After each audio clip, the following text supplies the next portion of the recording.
What's good? I wanted to make a continuation of the video I made the other day.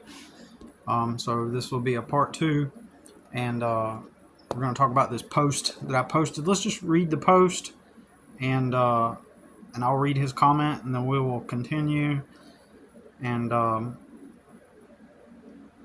so the post says, "I have always been poor." This is just a random post, and I want to also add that I am aware of how I worded it could inspire or evoke a response such as this, like in the way that I worded it. Like, even though in my mind I'm just saying something like obvious, right? Just logical and practical, like just objective, right? I know that how people think, and I know what they're going to think when I say it. I know they're not going to interpret it the way I write it. In other words, I know that. And I know that I could not do it, and then therefore they would never get that impression, but oh well. I wrote, "I have always been poor. I always wonder how different I will be treated once I am in a stable place. I have a lot in common with models." And so to make that clear, what I meant there by that was I was listening to a former male model who has been around tons of models, right? And they are aware that it's their looks that is paving the way for them. And that, he was specifically referring to women, and that someday they are going to end up, they won't benefit as much and get, potentially not handed everything as easily in life. They won't get it as easy in life once their looks fade. And so it's the same when you have a better socioeconomic level. You're treated different on every socioeconomic level. So if you're poor, people are going to treat you a certain way, and a lot of the times in a negative way. But it also depends. Someone like me who has confidence, who works hard, there's someone like me that's poor that works hard and is confident. I'm not going to be met with the same type of behavior back at me when I go out into the world and interact, because I'm not acting like a poor person. I'm acting like a normal person. And oftentimes that conflicts with people. It often conflicts with people because you're supposed to play the role, right? You're supposed to be not happy. You're not supposed to come up with like a business idea or a good idea. And in a lot of cases also, you're not supposed to be intelligent or smart, because remember, if you were smart, you would be in a better place, right, in your life. But you must not be that smart if you're still in poverty, right? If you still struggle with chronic poverty, or moving in the direction of overcoming it, you must be kind of stupid. Look at the truck you show up in. Look at the clothes you wear. It's a underlying understanding. There's someone I know right now I've known since 2016, and he just thinks I'm a dumbass. I know he does. He'll talk to me as if I don't know some stuff. Like, it's just the energy and the mannerisms. People automatically assume that you're just a dumb person. And the thing is, you can't act like you can't try to prove yourself, if that makes sense. So if they've already assumed that you're just this idiot that's incompetent, and you're just that idiot manual labor guy that companies hire to dig the ditch, and that's their perception of you, right? Like, if they saw me talking right now, they'd be like, who is this person, right? Because in their minds, they've always thought I was an idiot. There are times in my life when people have finally come into the realization that I'm not actually dumb. My district manager at the paint warehouse that I often bring up, he literally told me that he thought I was dumb.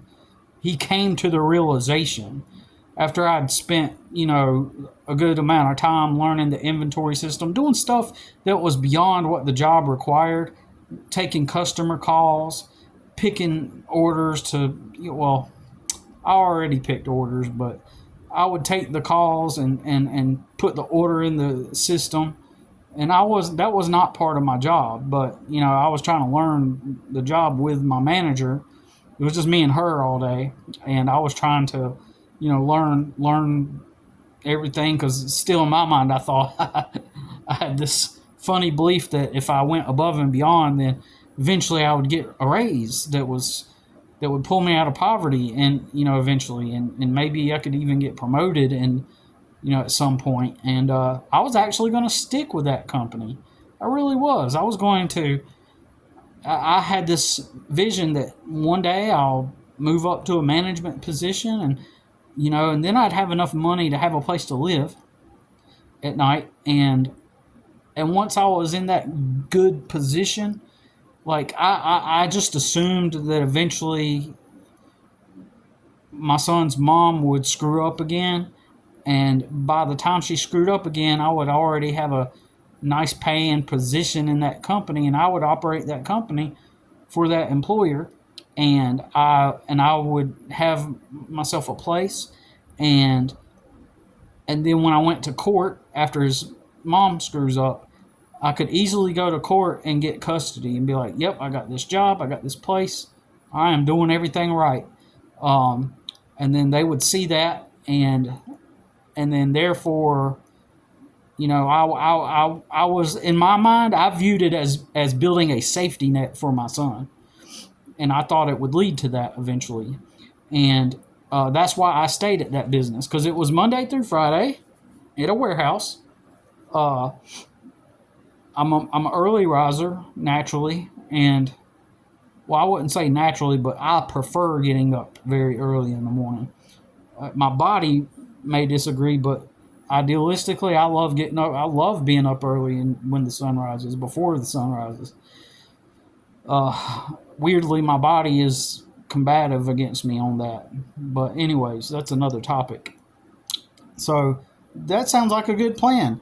And plus, for years, y'all got to understand, for years I looked for a quote unquote good job that would potentially end up paying me enough to have a place to live, right?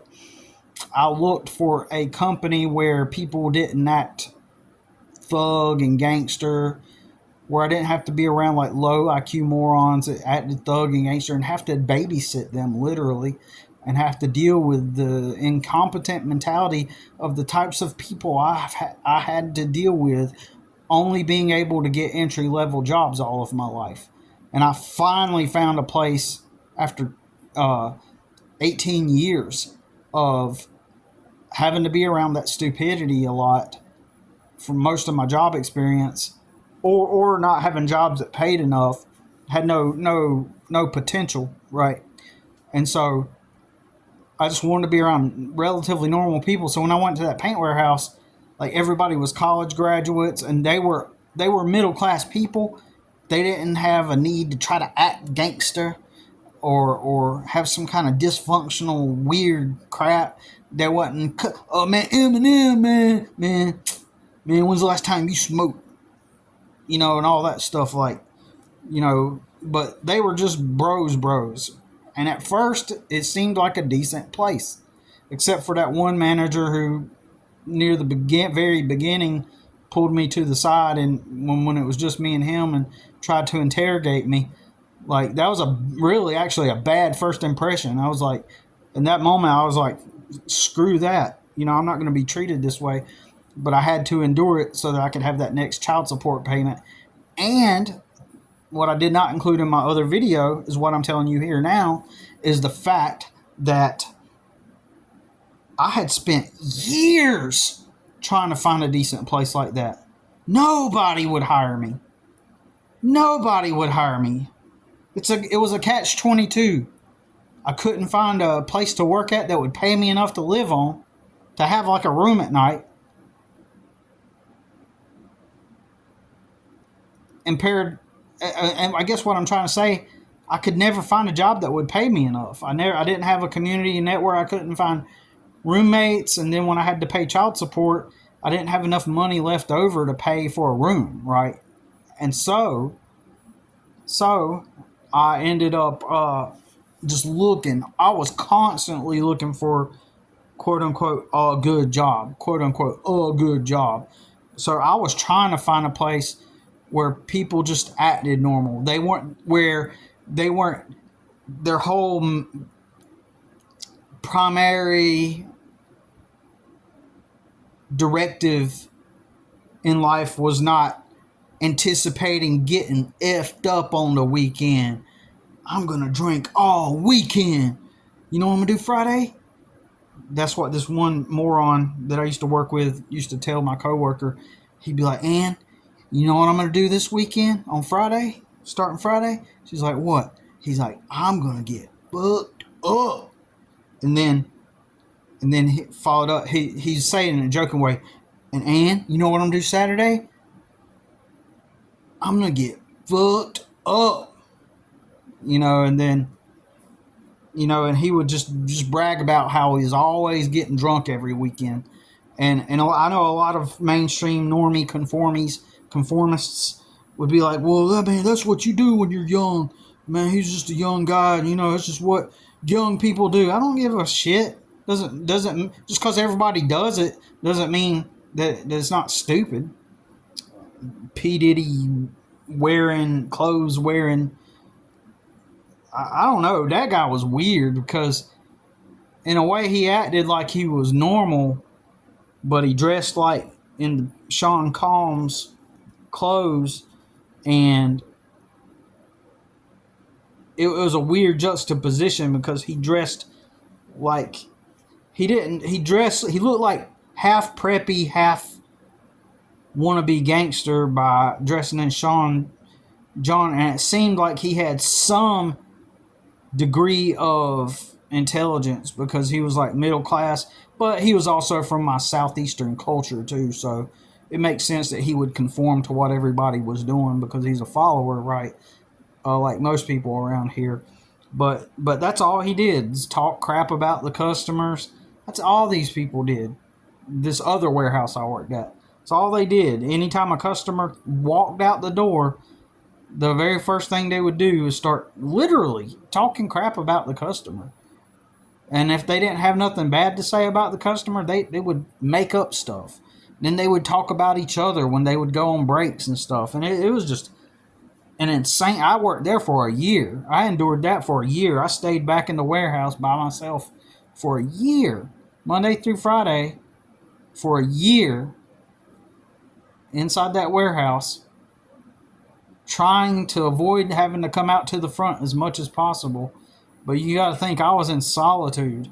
Every day when I woke up, I went into a warehouse that had metal parts and rubber parts, and all I smelled was metal, rubber, and boxes for a year. It was like prison. Nobody to socialize with, really. And then if I did socialize, it's stupid small talk with those morons I had to work with. And then I would clock out, and then I would go do my part-time jobs. I had a property that I used to mow part-time, and it was an enormous property, so I would mow it a couple hours in the evening every evening. And then and then there was other properties. I had another property I mowed, and I also was doing cleaning jobs on the side. When I worked at that warehouse for that year, that's what I did for a year, right? So one of the most horrible places I've ever worked at. But I was literally in social solitude just because of the fact that I worked all day. And then that was the people I had to be around. It was stupid, insane. So when I finally found this warehouse, at first, most everybody, it was like they were at the paint warehouse. Everybody acted like mature, acted like they showed up, they were all clean. They weren't like, man, I got to go outside and get a cigarette. They didn't act like that. They didn't like, man, fuck this place. They were just good old boys, and I just projected or something, or I assumed, therefore, since everything in the beginning was relatively smooth, besides that one guy, like, I thought that it was going to be the place that I could stick with long term. And it was the last place that I worked at long term from 2013 to 2015. Right. But, anyways, that's that. So I forgot my point. But, anyways, I think that when I get to a better socioeconomic level, people will treat me differently. Right. And so, that one district manager there, he finally came around and said, "Oh, I thought you were," and he almost said dumb, but he corrected himself. He actually didn't even say anything. He just like, "I just thought you were kind of." He almost literally said it, and then because I was giving him my 2 week notice, right? That I was leaving there, and so anyways, yeah, that place became a shithole. And people will treat you like you're poor, like you're stupid, like you're a dumbass.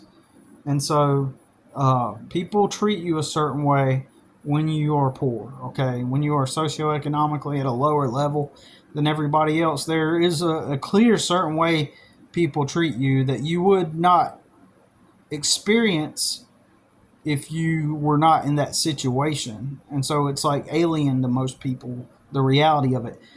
But what's even more alien, because you got regular poor people, they just kind of lower their head and talk real nice to everybody around them that are in a better position than them. Like if they meet a middle class person, it's like, oh yeah, they got their full attention. They're like, yep, yeah, I'll definitely. Cause it's a different vibe. It's like they don't.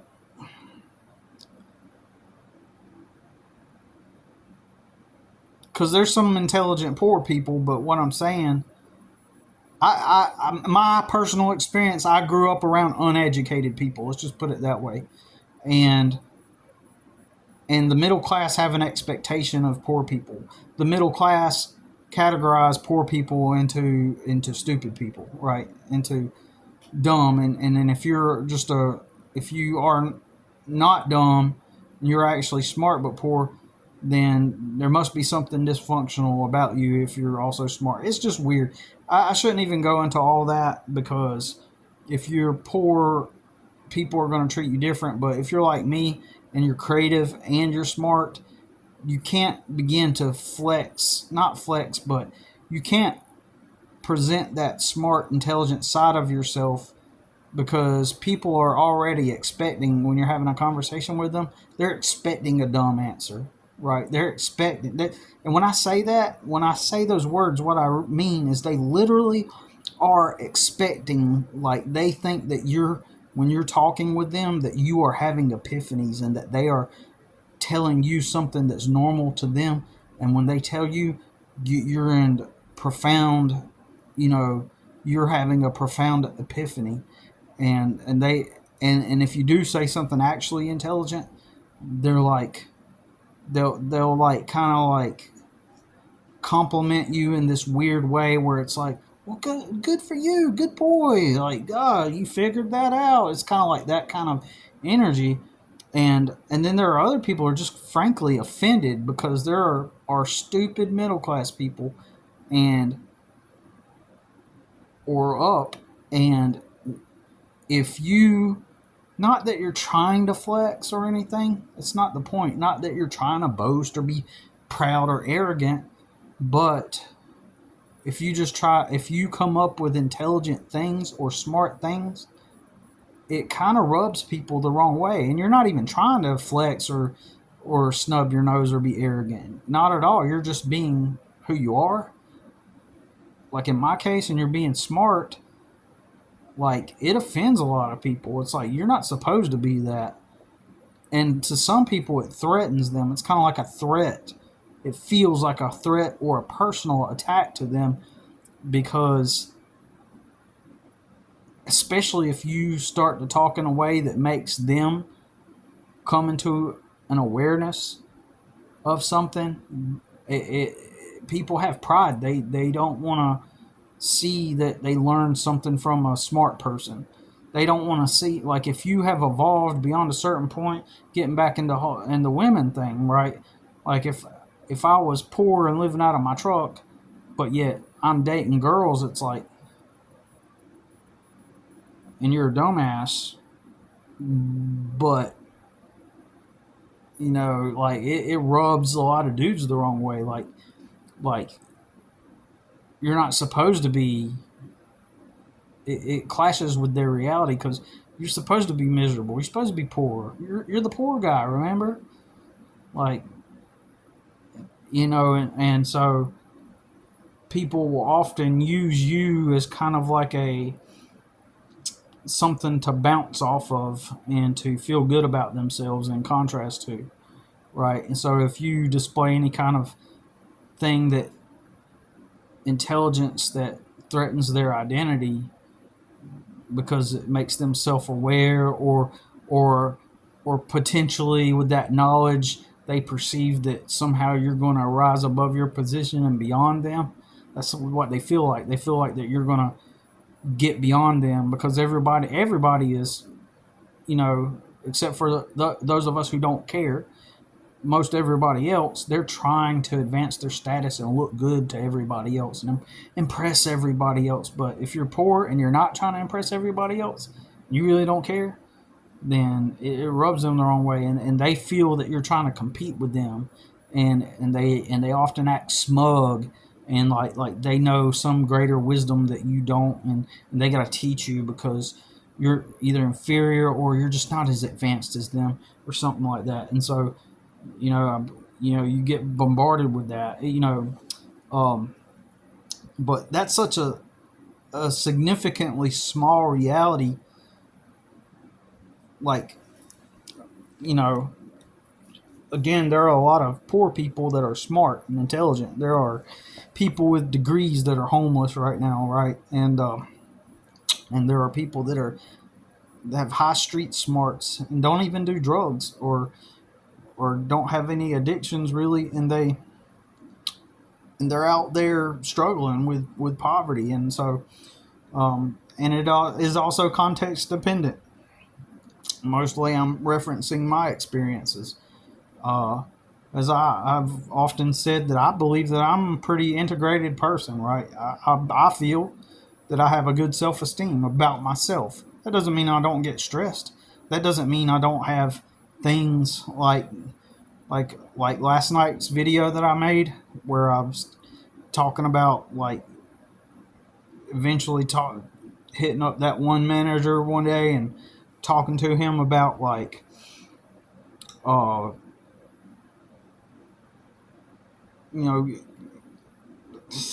was talking about like delayed response to that time he disrespected me, and I couldn't really do anything about it.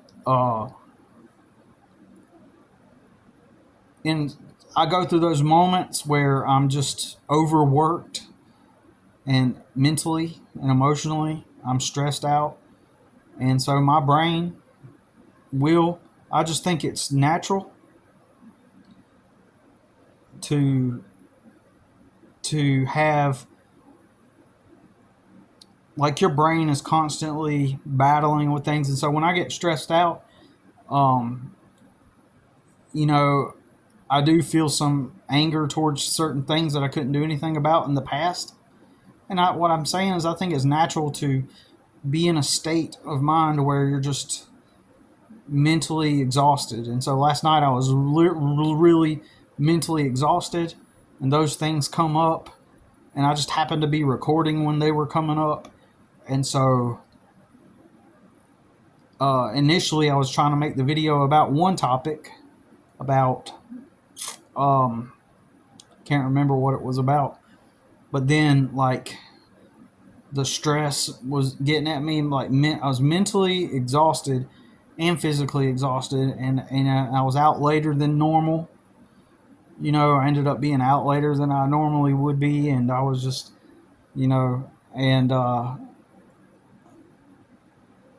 I go through these little moments where I'm exhausted mentally and physically, and like my sleep schedule's off right lately. And so as long as I can come back from that, as long as I'm self aware of where my mentality is and where I'm at, like, and I can like reflect back and go, okay, well, that's not good for me. That's not good for me to do. That's not good for me to think. I think just because you're self integrated, in my opinion, doesn't mean that you are like perfect. You know what I'm saying it doesn't mean that you're like, you can even argue, you can have your shit together, you can have yourself together and still experience, uh, your brain trying to bring back old things, bring back old feelings, old resentments, and I feel that that's always going to be just a thing. And so you just deal with it and make the healthy choice, think through it, and um, uh, yeah, and be self actualized. And uh, that really bothers people too. Like, especially when you get around these like hippie types that are using weed and shrooms to escape reality and LSD and stuff.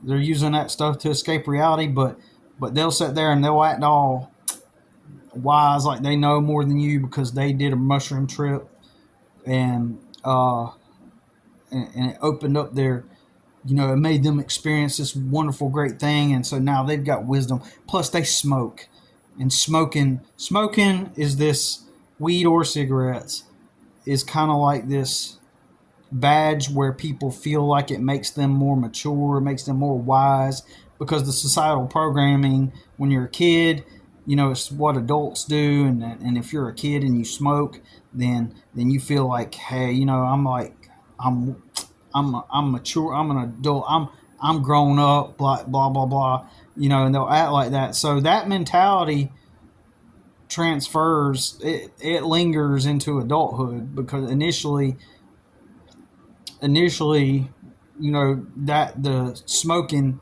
in general carries that energy of, because adults are wise. When you're a kid, adults are wise, and so if you smoke when you are an adult, the energy of that mentality kind of transfers over. So then when you get around all these hippies and potheads and drug users, they will act like that they're the wise ones because they smoke and stuff, and so uh, and then they'll act like that, and they'll give you all this. I forget what I was saying, but like that. Oh yeah, people like that, they hate the fact that you have any kind of confidence or any kind of self-actualization or any kind of high self-esteem. Like if you bring positive energy, like, and you're feeling good, but you're not smoking nothing to feel good, it's like people resent that. They feel like it's a personal attack viscerally, because you're not supposed to be feeling good, especially if you're poor and living out of a vehicle. You're definitely supposed to not be feeling good, and they know deep down that they're coping with that weed. They're coping, and they're acting. They're putting on an act. And if you don't put on an act, it just rubs them the wrong way. It makes them feel like they, because eventually they'll grow to resent you and not like you, and then they'll start rumors about you and stuff. It's ironic that, all the drugs and the weed is the peace plant that brings everybody together, is also the thing that, like, if you don't do weed, like, those people have a grudge against you and stuff, and they'll talk crap about you and stuff. It's such hypocrisy in drug culture, right, where people regularly use drugs.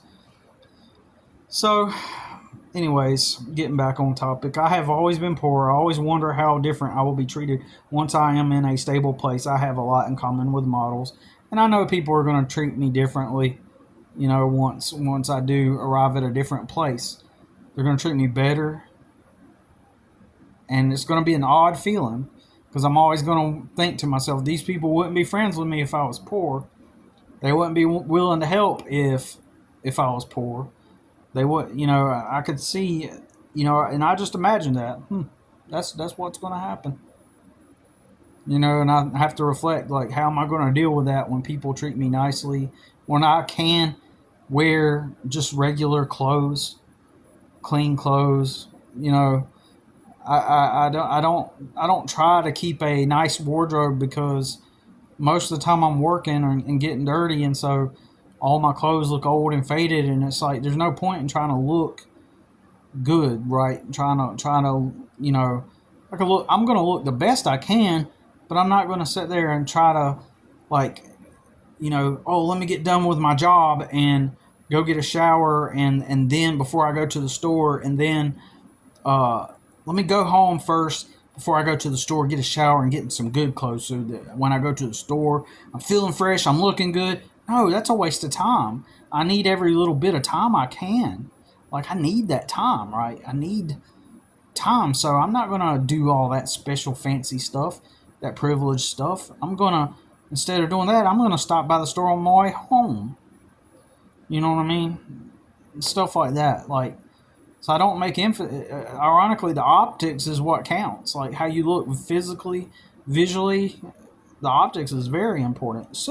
Extremely important. So anyways, his reply is, you need to change your mentality. If you always think that you're poor, you will be poor.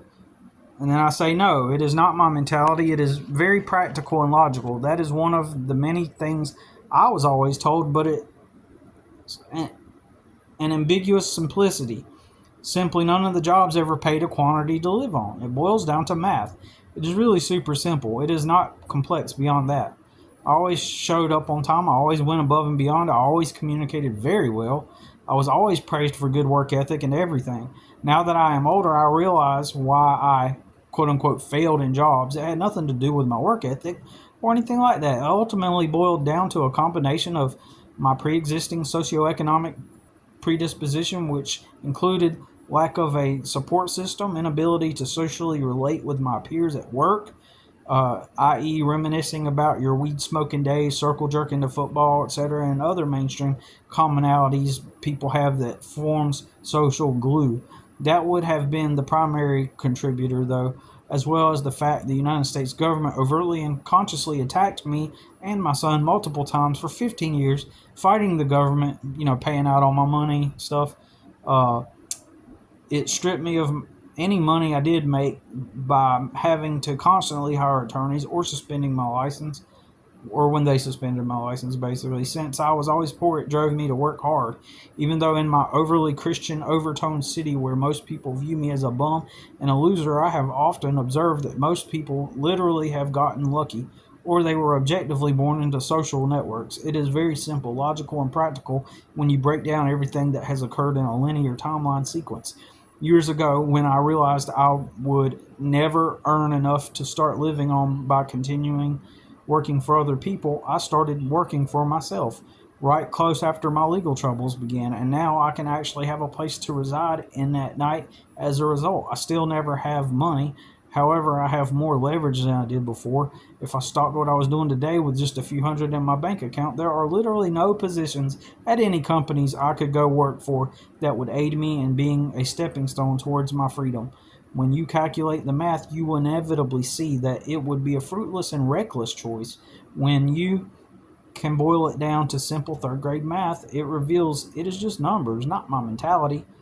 And so his reply was, placing blame on everything around you except yourself is the reason your mentality needs to change. Most of the wealthy were not born into support networks. I wasn't born in America or had a support network. It takes hard work and great risk, because without risk, there's no reward. The wealthy have multiple sources of income, investment properties, investments in the market with big return. It might be too late for us to gain wealth, but it's not too late to guide our children in the right directions, teaching them things we should have learned as kids but couldn't because we didn't have those support networks. You miss 100% of the shots that you don't take. So, as you can see, he said a bunch of stuff without saying anything. while a lot of what he said is true, you know, like, you know, placing blame on everything around you except yourself. You know, you did this to yourself. And I would argue that to some small degree he is right, but most of it, no. It was not me. I did everything right.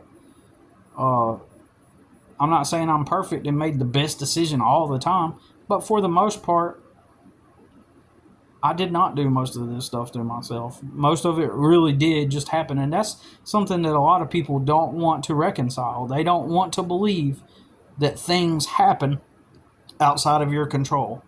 We all act like everything just is a result of our choices, and that's just not true. A lot of things happen as it happens out of nowhere, you know, and it's not something that you did. That's a I don't know what logical fallacy that is, but like you would have to just not do anything, right? For how do I explain this? I'll explain it to him in this instance coming up, and so it's coming up. But things like it takes hard work and great risk. Well, actually, it doesn't take hard work for a lot of people. My life experience has been that a lot of people didn't have to work hard. I know tons of people who never worked hard and they just got lucky. And that's a great example of what I'm talking about. Things that just happen to people. Things just happen. I know people hate to hear that, but things actually do just happen, right? Good and bad. I mean, you do have to learn how to deal with things as they happen.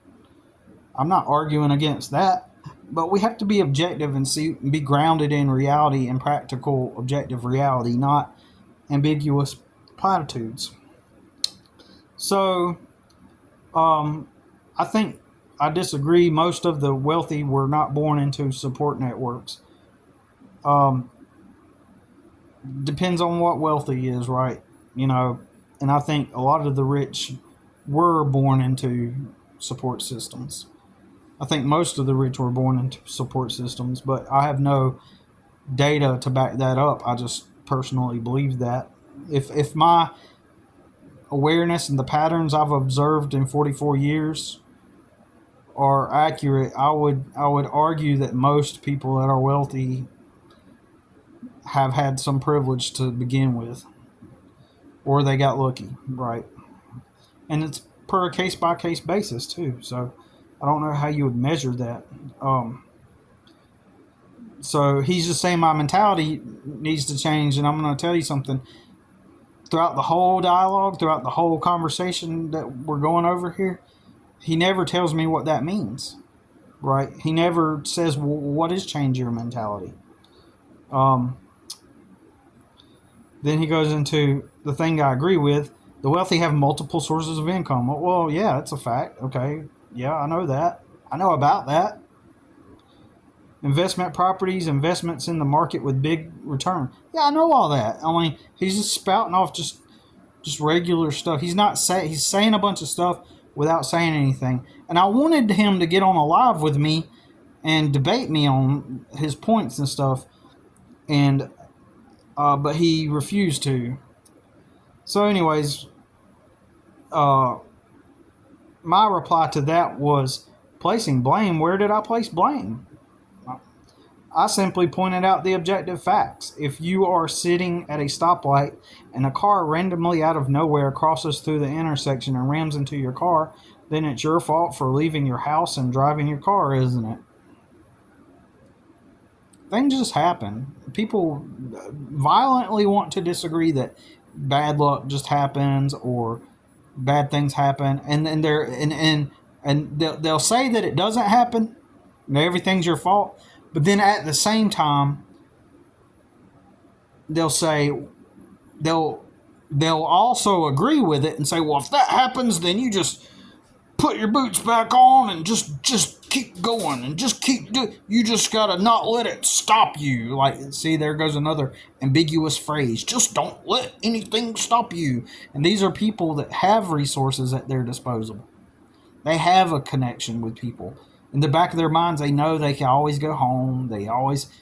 They've got the means, and you have to work yourself into a place where you do have that abundance of resources at times, where you can apply that. But if you're not in a position in life where you can apply that, then you're not going to be able to apply that. Yeah, that's what you want to work towards so you can get into that position. But that doesn't mean that universally that everyone is always in that position. You got to work your way up to it, right? So I said, sorry, that is not placing blame. Both of your comments presume my statements come from a place of emotion, that I am woefully expressing my sadness that I'm poor. I'm simply stating objective facts. Both quote-unquote placing blame and quote-unquote change your mentality are both simplistic platitudes that lack nuance and are in the realm of abstract, non-practical thinking. I want to comment that before I observe the rest of your comment. A lot of people operate through the lens of confirmation bias, through their own experiences. If your logic is sound, then you should be able to provide practical, objective, pragmatic steps with third-grade math to back up what you say, not mainstream common generalities that float in the clouds of confirmation bias and idealistic thinking. None of my statements are emotionally based. They simply are objective statements. I am and have always been poor. Just an objective, observable fact. I have learned over the years to stop listening to mainstream tropes and platitudes, ambiguous phrases. I have come to simply accept how things are right now and then take steps accordingly based on the current moment. My life has improved slightly as a result. So I'm proving my point. My life has improved slightly. My life has improved over the years, even though it's been a hard, long ride to, towards stability in the midst of chaos and craziness. Like, I literally have a place to reside at night, right? My life has slowly improved despite all the setbacks. Even, after everything, it is better than it has been, So I ignore what everybody says, and I apply what my experience.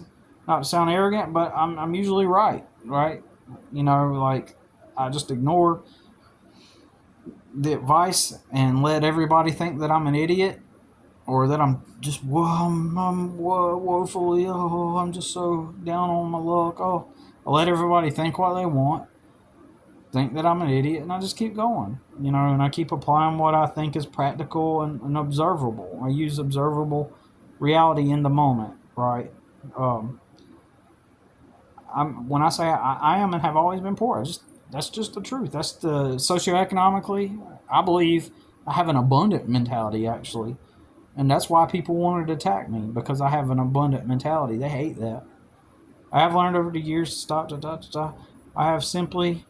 I've come to simply accept how things are right now and then take steps accordingly based on the current moment. My life has improved slightly as a result. I'm still poor, but I find when I apply my logic, it quote-unquote works way better than mainstream advice. If you can provide me the math, I will take your information and apply it. I recently did my projected quantity I would need to get stable. In other words, I wrote down what I would need to advance and move forward. It would require a bit of effort and luck to get there. If I did it all on my own without support, and there lies another phrase everybody says, they did it all on their own.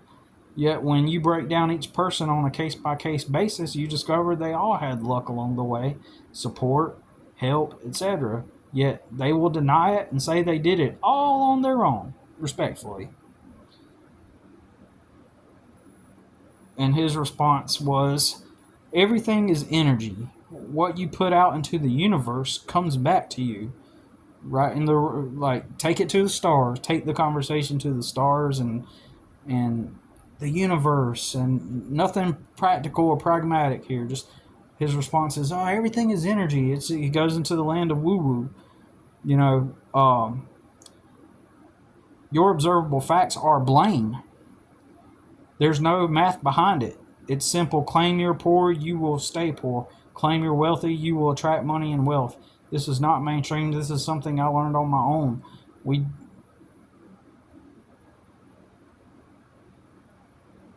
We don't watch mainstream in our house. Time, patience, and consistency is what builds wealth. See, still in the realm of ambiguities and abstract platitudes, not saying a bunch of stuff without saying anything. Time, patience, and like general platitudes that we would all agree with. It takes time, patience, and consistency, but no practical advice. Luck doesn't exist. Your faith, belief, and work ethic, I guess, can be considered math. Those three things will get you where you want to be. All right. Luck does exist.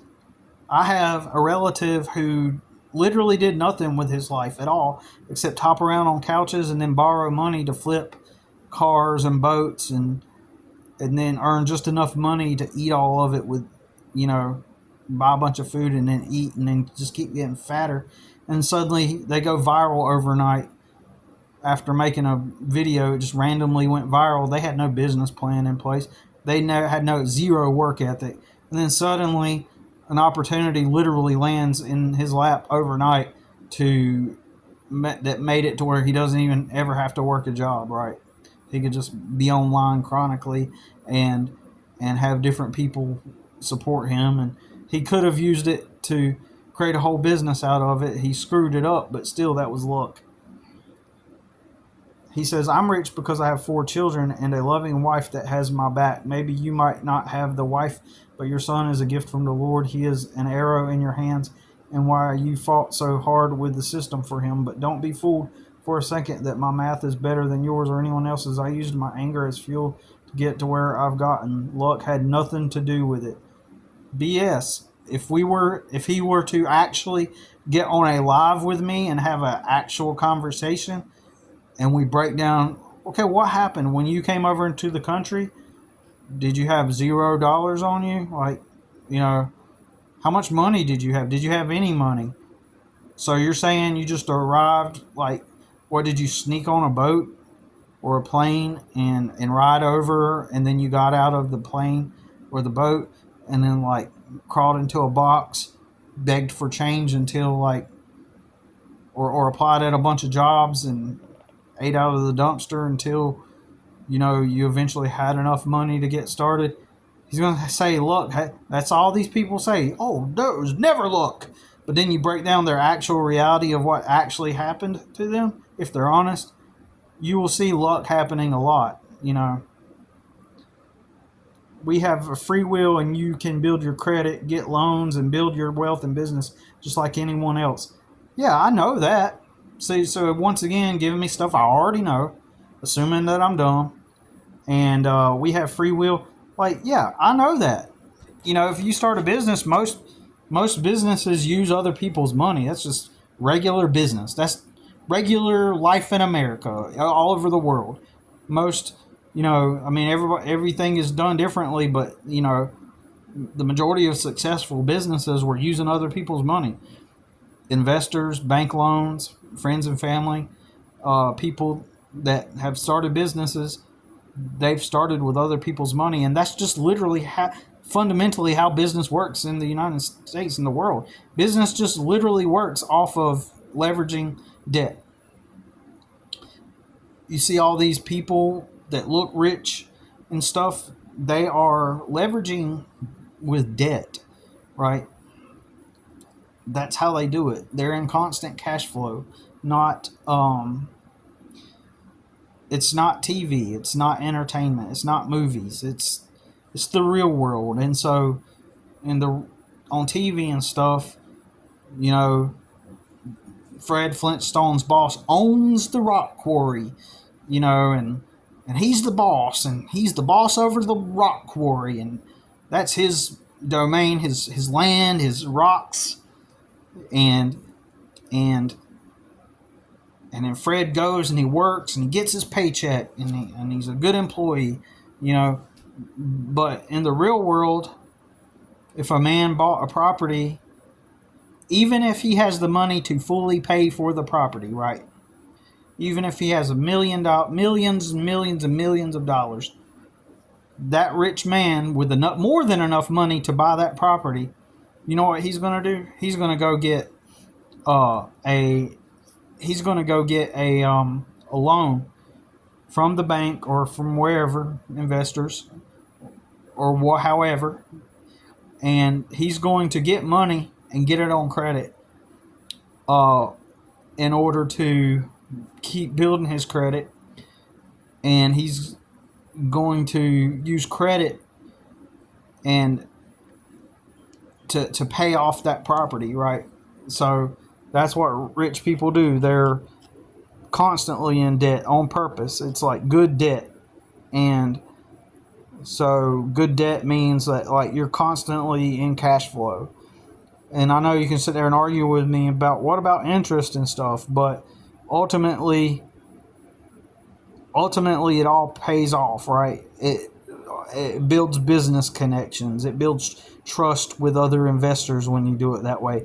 Instead of just having a lump sum of money, and let's say that you have no businesses and you build a lump sum, you get a lump sum of money of yours and you buy that rock quarry property or whatever, restaurant, whatever, and you use all your money and that you borrowed from the bank and you open that restaurant and then you serve your customers, but that whole time you did not make business connections with people. The only thing you did was made food and served customers, and you built that one business up. Hopefully it survives, then good on you. The business survived and you made a living off of your restaurant business. You basically practically you're employed by your own company, right? But let's say that you did that, but you never got investors, you never talked to people about going into business with you. You literally did that on your own. Well, now you've made no business connections, you've made no you were still an employee, just employed by your own business, right? Which is better than working for somebody else, but still.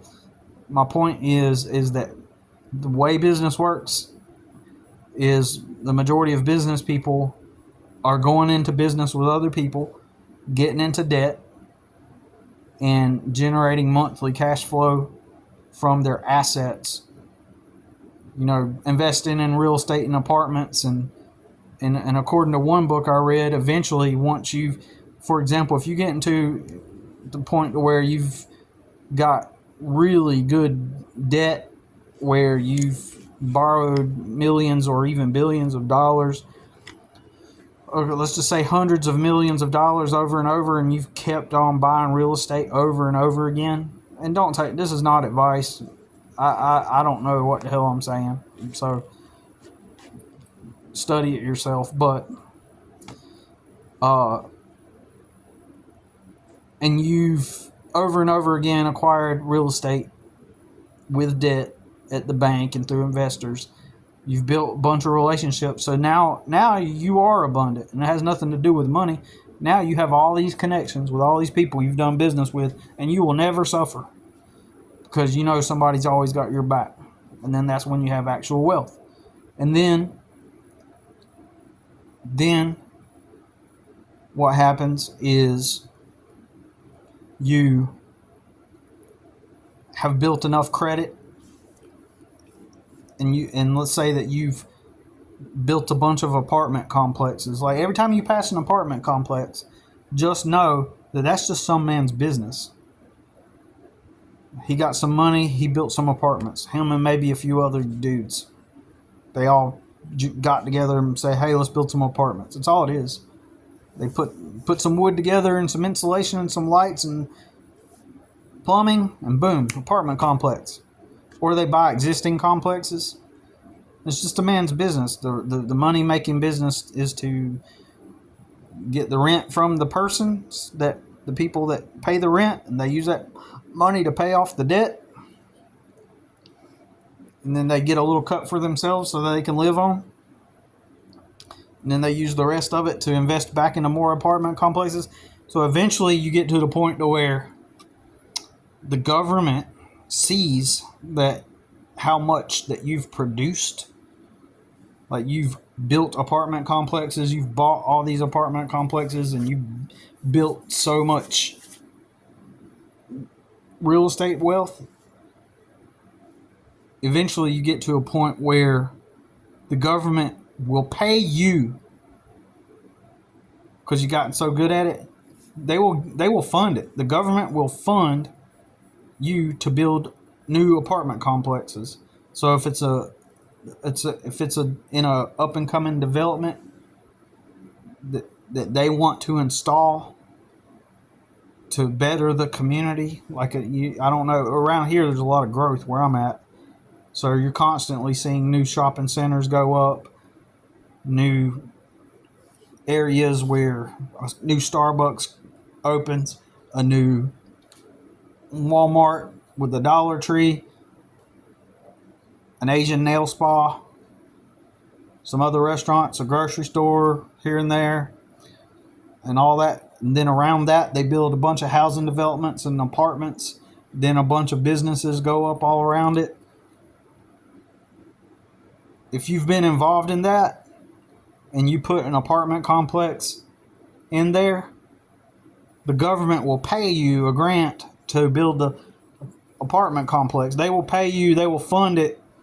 And so now you're getting like free money from the government to fund to build the apartment complex, because, you know, allegedly it improves the community to have it. And so they're paying you because you will allegedly bring that value to the community that helps build the economy up. So that's why they pay you to do that. And so they will fund it. And so you didn't even have to put any money into it. Anyways, I think we're going to stop it at that there. There's more to this conversation. We're an hour into this. And so we'll see you in the next one.